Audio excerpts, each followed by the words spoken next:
Hi, this is Khilamo. Once again, welcome you all in our accountancy class.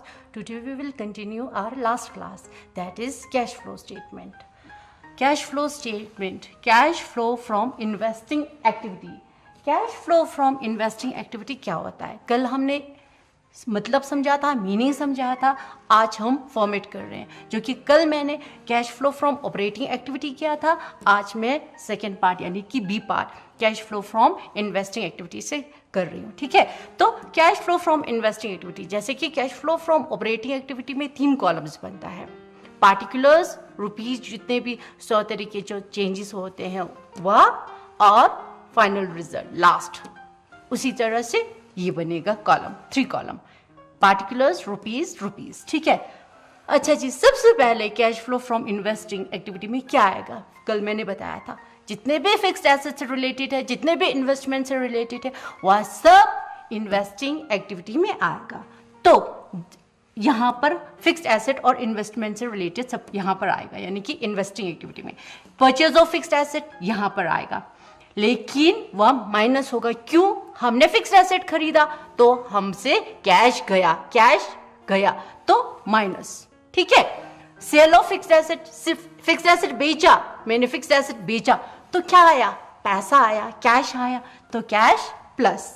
ठीक है, उसी तरह से डिविडेंड रिसीव्ड, मैंने शेयर लिया, जब मैं शेयर लूंगी तब मुझे क्या मिलेगा? उस पर शेयर पर डिविडेंड भी तो मिलेगा ना, तो ये वो डिविडेंड है. ठीक है, तो ये मेरे पास क्या आया? डिविडेंड रिसीव्ड हुआ तो प्लस.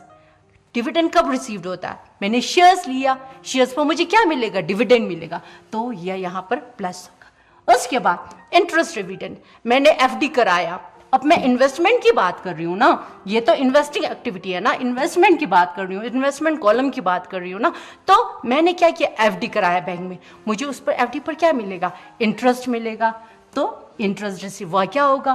प्लस होगा. ठीक है, उसी तरह से मैंने क्या किया? बिल्डिंग रेंट पे दिया तो मुझे रेंट रिसीव्ड, वह भी प्लस, क्योंकि ये इन सब के थ्रू मुझे क्या आ रहा है? कैश आ रहा है, तो यह सब ऐड होगा. लेकिन जब मैंने फिक्स्ड एसेट खरीदा तब मुझसे कैश गया, तो ये माइनस होगा. ठीक है, जो भी आंसर आएगा, अगर वह पॉजिटिव होगा, अगर वह प्लस में होगा, net cash from investing activity.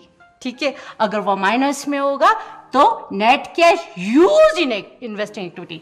अगर प्लस होगा तो फ्रॉम, अगर माइनस आया तो यूज इन इन्वेस्टिंग एक्टिविटी. फिर से जितने भी फिक्स्ड एसेट है, इन्वेस्टमेंट से रिलेटेड है, वह इन्वेस्टिंग एक्टिविटी में. ओके, उसके बाद हमारा C part, that is cash flow from financing activity, यानी कि फाइनेंस, पैसा, मुझे पैसा चाहिए, अब मुझे फाइनेंस चाहिए, मुझे बिजनेस के लिए, तो कहाँ से आएगा? शेयर से आएगा, डिबेंचर्स से आएगा, लोन से आएगा, तो उनसे रिलेटेड सब कुछ यहाँ पर आएगा. ठीक है, अब क्या होगा? इश्यू ऑफ शेयर्स, प्लस मैंने शेयर इशू किया, कैश आया ना, तो प्लस. मैंने लोन लिया, क्या लिया? मैंने लोन लिया, कैश आया, लोन आया, प्लस. ठीक है, अब मैं ऑब्वियसली जब मैंने शेयर्स लिया, जब मैंने डिबेंचर्स लिया, अब उसको रिफंड, रीपेमेंट भी तो करना होता है ना, रिडम्पशन भी तो करना होता है ना. जब मैं रिडम्पशन करूंगी, किसका? शेयर्स का और डिबेंचर्स का, redemption of preference shares and debentures, तब क्या होगा? माइनस होगा, क्योंकि शेयर्स गया, डिबेंचर्स गया, तो माइनस. ठीक है, फिर से redemption of preference shares, debentures, मैंने शेयर्स जब लिया तब मुझे वह शेयर्स मिलने के कारण कैश आया. ठीक है, लेकिन उस शेयर्स और उस डिबेंचर्स को मुझे वापस भी तो करना होता है ना, वो मैं हमेशा के लिए अपने पास तो नहीं रख सकती हूँ. तो जब मैं उसको वापस करूँगी तब हम उसको लिखेंगे redemption of preference shares and debentures, वह हमारा माइनस होगा. ओके, उसके बाद लोन पेड, जब मैंने लोन लिया, लोन आया, तब हमने उसको प्लस किया, अब मुझे उस लोन को वापस भी तो देना होगा ना, तो लोन पेड वह हमारा जाएगा माइनस. ठीक है, अच्छा जी, इंटरेस्ट पेड क्या हुआ? इंटरेस्ट पेड कैसे हुआ? यहाँ पर जब मैंने क्या लिया? लोन लिया, लोन को तो वापस करना होता है. जब मैंने लोन रिसीव्ड किया तब प्लस हुआ, अब मुझे लोन को तो वापस करना होता है, लोन पेड किया, माइनस हुआ, लोन के साथ सिर्फ मुझे लोन ही देना होता है क्या? उसके साथ मुझे इंटरेस्ट नहीं देना होता? इंटरेस्ट भी तो देना होता है ना। तो लोन पेड भी माइनस और इंटरेस्ट पेड भी माइनस, क्योंकि लोन के साथ मुझे इंटरेस्ट भी देना होता है, तो दोनों माइनस। ठीक है, लोन और इंटरेस्ट पेड दोनों माइनस। अच्छा जी, डिविडेंड पेड भी माइनस। मैंने क्या किया? शेयर्स इशू किया। जब मैंने शेयर्स इशू किया तो क्या हुआ? मेरे पास पैसा आया है, तो प्लस। अब शेयर्स ही देना काफी है क्या? उसे डिविडेंड देना नहीं पड़ता है? देना पड़ता है, शेयर्स के साथ डिविडेंड भी देना पड़ता है, इसलिए डिविडेंड पेड, जिसके कारण कैश गया तो माइनस। ठीक है, तो इसी तरह से ये हमारा फाइनेंसिंग एक्टिविटी, जितने भी शेयर्स, डिबेंचर्स, लोन से रिलेटेड होगा वह सब कुछ फाइनेंसिंग में, जितने भी फिक्स्ड एसेट इन्वेस्टमेंट से रिलेटेड होगा वह सब कुछ इन्वेस्टिंग एक्टिविटी में जाएगा। ठीक है, अच्छा जी, ये आया हमारा आंसर, जिसको हम कहेंगे अगर पॉजिटिव होगा तो net cash from financing activity, अगर माइनस होगा तो net cash used in financing activity. उसके बाद जब हमारा, मैंने पहले ही बताया था, क्वेश्चन में ही आंसर होगा। ठीक है, cash, opening balance of cash and cash equivalent, वही यहां पर हम लिखेंगे। Closing balance of cash and cash equivalent, वही यहां पर लिखेंगे। कौन सा? जो क्वेश्चन में कैश ओपनिंग और कैश क्लोजिंग होगा वही हम यहां पर लिखेंगे। और यहां पर आएगा नेट इंक्रीज इन कैश, यानी कि इन दोनों का डिफरेंस। अगर इंक्रीज आया तो यहां पर इंक्रीज लिखेंगे। कौन सा? इन दोनों का डिफरेंस। एक्चुअल में इन दोनों का डिफरेंस जो यहां पर आया वही ऑपरेटिंग, इन्वेस्टिंग और फाइनेंसिंग के कारण वही सेम आंसर यहां पर आएगा। यानी कि आंसर ऑलरेडी हमारे पास होगा, लेकिन हमें ऑपरेटिंग, इन्वेस्टिंग और फाइनेंसिंग से हमें यह पता करना होगा कि कहां से कितना पैसा आया, कहां से कितना पैसा गया, जो कि यहां पर यानी कि इन दोनों का बैलेंस हमें बताएगा, और जो कि हमारे पास ऑलरेडी है क्वेश्चन में। ठीक है, अगर इंक्रीज होगा तो इंक्रीज, डिक्रीज होगा तो वो तो आप लोगों को पता है। तो यहां पर ये आएगा, इन सब के कारण जो रिजल्ट आएगा वो, और इन दोनों का जो डिफरेंस होगा वह क्या होगा? टैली होगा। ठीक है, ओके ओके। अभी हमने सीखा फॉर्मेट, उससे पहले हमने सीखा मीनिंग। अब हम करेंगे क्वेश्चंस, जिसके कारण आपका कंसेप्ट क्लियर हो जाएगा। ठीक है, एक क्वेश्चन करेंगे इस फॉर्मेट के अकॉर्डिंग, इस मीनिंग के अकॉर्डिंग, किसके? कैश फ्लो स्टेटमेंट के। ठीक है, जिसके कारण आपका कंसेप्ट क्लियर हो जाएगा। मैं एक क्वेश्चन पढ़ूंगी, आप लोग ध्यान से सुनना, उस पर हम आंसर यानी कि सॉल्यूशन करेंगे। ठीक है, उसका सॉल्यूशन करेंगे। ठीक है, तो क्वेश्चन इस तरह से है। हाँ, from the following balance sheet, मैंने पहले ही बताया आपको, जब मैंने फॉर्मेट बनाया था, बैलेंस शीट में दिया हुआ होगा, उसमें से आपने जस्ट ऑपरेटिंग में कौन सा है, इन्वेस्टिंग में कौन सा है और फाइनेंसिंग में कौन सा है डालना, और कुछ नहीं करना। लेकिन आपको ये पता होना है कि ऑपरेटिंग वाला कौन सा है, इन्वेस्टिंग वाला कौन सा है, फाइनेंसिंग वाला कौन सा है। ठीक है, okay. From the following balance sheets of Hariom Limited, you are required to prepare a cash flow statement as per accounting standard 3. आपको बैलेंस शीट दिया होगा क्वेश्चन में, उसके अकॉर्डिंग आपने कैश फ्लो स्टेटमेंट बनाना है। अच्छा जी, क्या क्या दिया होगा बैलेंस शीट? लायबिलिटीज दिया होगा 2011-12 का, एसेट्स दिया होगा 2011-12 का। लायबिलिटीज में क्या दिया होगा? Share capital 1,80,000, 2 lakh. डेप्रिसिएशन दिया होगा। अच्छा जी, लायबिलिटीज में शेयर दिया होगा। शेयर कहां पर जाएगा? ये ऑपरेटिंग में जाएगा या इन्वेस्टिंग में जाएगा या फाइनेंसिंग में जाएगा? आपको पता है, फाइनेंस, शेयर, फाइनेंस कहां जाएगा? फाइनेंसिंग में। हमें फाइनेंस चाहिए, कहां से आएगा? शेयर से। ये जाएगा शेयर कैपिटल में। डेप्रिसिएशन कहां जाएगा? ऑब्वियसली ऑपरेटिंग में। ये क्या है? Non cash transaction. ठीक है, अच्छा जी। उसके बाद हमारा एक मिनट, हाँ कहाँ, हाँ जी, उसके बाद है प्रॉफिट एंड लॉस अकाउंट, जो कि सबसे पहले आता है। Net profit before tax and extra ordinary items करके। ठीक है, ये का सबसे पहले। उसके बाद डेबेंचर, ऑब्वियसली फिर फाइनेंसिंग में। क्रेडिटर, ये कहाँ जाएगा? ऑपरेटिंग में। बस यही आपने डालना। उसी तरह से एसेट्स को डालना। एसेट्स, मशीनरी कहाँ जाएगा? ये मशीनरी कहाँ जाएगा? ये कहाँ जाएगा? ये जाएगा इन्वेस्टिंग एक्टिविटी में। डेटर, ये कहाँ जाएगा? ऑपरेटिंग में। स्टॉक, ये कहाँ जाएगा? ऑपरेटिंग में। Discount on issue of debenture, ये कहाँ जाएगा? ये भी ऑपरेटिंग में। बैंक बैलेंस, ये कहीं नहीं जाएगा। याद रखना, cash and cash equivalent, bank, cash, ये सब कहीं नहीं जाएगा। यही आंसर है हमारा, ठीक है, यही आंसर है। यही है opening balance of cash and closing balance of cash. इसको हमने ना ऑपरेटिंग में डालना है, ना इन्वेस्टिंग में डालना है, ना ही फाइनेंसिंग में डालना है, ठीक है। तो हम यहीं से स्टार्ट करेंगे। क्या है हमारे पास, कितना है कैश? हमारे पास बैंक बैलेंस है 11,000 2011 में। 2011 में हमारे पास बैंक बैलेंस है 11,000 और 2012 में हमारे पास बैंक बैलेंस कितना, 15,000। क्या हुआ है, कैश इंक्रीज हुआ है। तो यहाँ पर लिखो ओपनिंग बैलेंस ऑफ कैश कितना है, cash and cash equivalent rupees 11,000 और closing balance of cash and cash equivalent कितना है, ये है 15,000 रुपीज। कितना है, 15,000। अच्छा जी, अब ये क्या हो रहा है, 11,000 और 15,000 नेट क्या होता है, इंक्रीज हो रहा है। कितना हो रहा है increase, 4,000। Net increase in cash and cash equivalent कितना है, रुपीज 4,000। कितना है, यही हमारा आंसर है। हमें अब पता चल गया, ये क्वेश्चन में ही छुपा है, ये आंसर क्वेश्चन में ही छुपा है, 4,000। अब हमें ये 4,000 निकालना, कितना ऑपरेटिंग से आया है, कितना इन्वेस्टिंग से आया है और कितना फाइनेंसिंग से आया है। हो गया, इन दोनों को टेल करना है, ठीक है। अच्छा जी, अब डालो, अब डालते जाओ, बस उठा के डालते जाओ आइटम्स, ठीक है। शेयर कैपिटल, ये कहाँ जाएगा, ये शेयर क्या हो रहा है, इशू ऑफ शेयर कैपिटल, ये कहाँ जाएगा, शेयर हमारा जाएगा फाइनेंसिंग में। कितना, 20,000। क्यों, क्योंकि 1,80,000 है और 2 लाख हो गया है, तो 20,000 इंक्रीज हुआ है, यानी कि इशू हो गया, शेयर कैपिटल इशू हो गया, ठीक है। ये कहाँ जाएगा हमारा, इशू ऑफ शेयर कैपिटल जाएगा हमारा फाइनेंसिंग एक्टिविटी में, ये यहाँ पर आएगा, इशू ऑफ शेयर कैपिटल कितना, 20,000। क्यों, क्योंकि 1,80,000 था 2011 में, 2012 में वह 2 लाख हो गया, तो 20,000 इंक्रीज हो गया, तो इशू ऑफ शेयर कैपिटल कितना हुआ, 20,000। यहाँ पर रुपीज, ठीक है, 20,000 जी।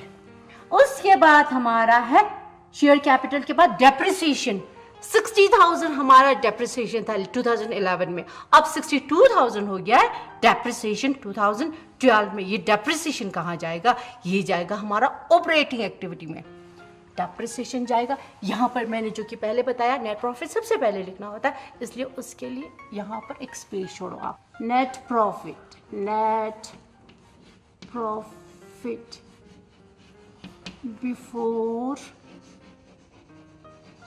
tax and extraordinary items, ordinary items, ठीक है। अभी हमने क्या करना था, डेप्रिसिएशन, ये जाएगा जी इसमें, डेप्रिसिएशन, डेप्रिसिएशन कितना है, डेप्रिसिएशन है 2011 में 60,000 और 2012 में 62,000। कितना इंक्रीज हुआ है, 2,000, तो यहाँ पर आएगा डेप्रिसिएशन 2,000, ये आया डेप्रिसिएशन आपका 2,000, ठीक है। उसके बाद नेक्स्ट आइटम है प्रॉफिट एंड लॉस अकाउंट, ये क्या है, यही है नेट प्रॉफिट, यही आपने लिखना है सबसे ऊपर। नेट प्रॉफिट कितना है, 45,000 2011 में, 72,000 2012 में, 45,000 2011 में, 2012 में 72,000। कितना हो, 45,000, 72,000, 55,000, 65,000, 27,000, ये आपका हो गया 27,000, ये आपका हो गया 27,000। ओके जी, अब उसके बाद है डिबेंचर, ये कहाँ पर जाएगा, ऑब्वियसली फाइनेंसिंग में। लिखिए डिबेंचर, ये क्या हो गया, डिबेंचर 60,000 था 54,000 हो गया, 2011 में 60,000 था, 2012 में 54,000। क्या हो गया, ये डिक्रीज हो गया, यानी कि डिबेंचर रिडम्पशन हो गया, डिबेंचर रीपेमेंट कर दिया, यानी कि डिबेंचर वापस दिया, डिबेंचर रिडम्पशन ऑफ डिबेंचर, ये जाएगा फाइनेंसिंग में। रिडम्पशन ऑफ डिबेंचर, ये आएगा यहां पर कितना आएगा रिडम्पशन ऑफ डिबेंचर? 6000। ये क्या हो गया? नेगेटिव। जब भी माइनस होता है तब हम उसको माइनस नहीं करेंगे, ब्रैकेट में डालेंगे। दैट मीन्स वह माइनस है, ब्रैकेट मतलब वह माइनस है। ठीक है, ये हो गया आपका रिडम्पशन ऑफ डिबेंचर। डिबेंचर को हमने ब्रैकेट में क्यों डाला, माइनस क्यों किया? क्योंकि ये रीपेमेंट हो गया, रिडम हो गया, ये कम हो गया। पहले 60,000 था, 54,000 था, 6,000 से कम हो गया, इसलिए इसको माइनस में कम हो गया, तो माइनस। ठीक है, अच्छा जी, उसके बाद आपका है डिबेंचर के बाद है क्रेडिटर्स। ये कहाँ जाएगा? क्रेडिटर कहाँ जाता है? सबसे ऊपर ऑपरेटिंग में, ये जाएगा यहाँ पर। क्रेडिटर्स कितना है? क्रेडिटर है आपका 35,000 पहले 2011 में, 32,000 2012 में, कम हो गया है creditor. That means decrease in creditor. ये आप यहाँ पर लिखो, डिक्रीज इन क्रेडिटर। ठीक है, कितना डिक्रीज हुआ है? 3,000। क्यों? क्योंकि पहले था 35,000, अब 32,000, तो 3,000 से कम हो गया। तो अगेन मैंने पहले बोला है, जब माइनस में आता है तब हम उसको ब्रैकेट में लिखेंगे। उसके बाद जी ये हमारा लायबिलिटी साइड खत्म, अब आ गया एसेट साइड। लायबिलिटी साइड खत्म हो गया, अब आ गया एसेट। बैलेंस शीट का लायबिलिटी खत्म, एसेट। ठीक है, एसेट में मशीनरी, ये कहाँ पर आएगा? मशीनरी कहाँ पर आएगा? ये जाएगा जी इन्वेस्टिंग एक्टिविटी में। जितने भी फिक्स्ड एसेट से रिलेटेड होता है, जितने भी इन्वेस्टमेंट से रिलेटेड होता है, वो जाएगा इन्वेस्टिंग एक्टिविटी में। तो ये हम लिखेंगे इन्वेस्टिंग एक्टिविटी के अंदर। अब मशीनरी क्या हो रहा है? 2,10,000 था, अब 2,80,000 का हो गया, यानी कि मशीनरी ज्यादा हो गया। ज्यादा हो गया दैट मीन्स हमने मशीनरी परचेज किया। क्या किया हमने? 2,10,000 से 2,80,000 मशीनरी परचेज किया। दैट मीन्स कैश गया तो अगेन माइनस, कम हो गया, कैश कम हो गया तो माइनस। जब कैश जाता है तो माइनस, जब कैश आता है तो प्लस। तो यहाँ पर मशीनरी 2,10,000 से 2,80,000 हुआ। दैट मीन्स मशीनरी खरीदा, कैश गया, कितना? 70,000 का डिफरेंस है। परचेज ऑफ मशीनरी, ये हम लिखेंगे इन्वेस्टिंग एक्टिविटी में, क्योंकि जितने भी फिक्स्ड एसेट और इन्वेस्टमेंट से रिलेटेड आएगा वो इन्वेस्टिंग एक्टिविटी में आएगा। Purchase of machinery, purchase of machinery कितना है जी? 70,000 का। ये हुआ माइनस, क्यों? कैश गया। जब कैश जाता है तो माइनस, जब कैश आता है तो प्लस। जब इनफ्लो होता है तो प्लस, जब आउटफ्लो होता है तो माइनस। ओके जी, उसके बाद है डेटर्स। फिर ये डेटर्स कहाँ जाएगा? ऑब्वियसली फिर ऑपरेटिंग एक्टिविटी में जाएगा। कितना है डेटर्स? पहले 96,000, अब 83,000। क्या हुआ? डेटर्स डिक्रीज हुआ है। Decrease in debtors, decrease in debtor. कितना डिक्रीज हुआ है? पहले था 96, अब हुआ 83, 93, 96, दैट इज 13,000 का डिक्रीज इन डेटर्स। डेटर्स कम हो गया, कैश कम नहीं हुआ है। हाँ, तो ये प्लस। ठीक है, अच्छा जी, अब स्टॉक पहले 60,000, अब 40,000। फिर स्टॉक भी डिक्रीज हुआ, कितना? 20,000। Decrease in stock, decrease in stock 20,000। अच्छा जी, उसके बाद discount on issue of debenture. ये कहाँ जाएगा? Discount on issue of debenture सबसे ऊपर, यानी कि ऑपरेटिंग एक्टिविटी में जाएगा discount on issue of debenture. Discount on issue of debenture कितना है? Discount on issue of debenture 3,000 था, 2,000 हो गया, कि यानी कि कम हो गया 1,000 से। ये आएगा यहाँ पर 1,000। अच्छा जी, उसके बाद बैंक बैलेंस। बैंक बैलेंस तो हम लिखते नहीं, कैश बैंक इक्विवेलेंट हम नहीं लिखते, क्योंकि वह आएगा यहाँ पर। वह कैश बैंक, याद रखना, चाहे ओवरड्राफ्ट हो चाहे कुछ भी हो, कैश बैंक बैलेंस बिल्कुल नहीं लिखेंगे हम।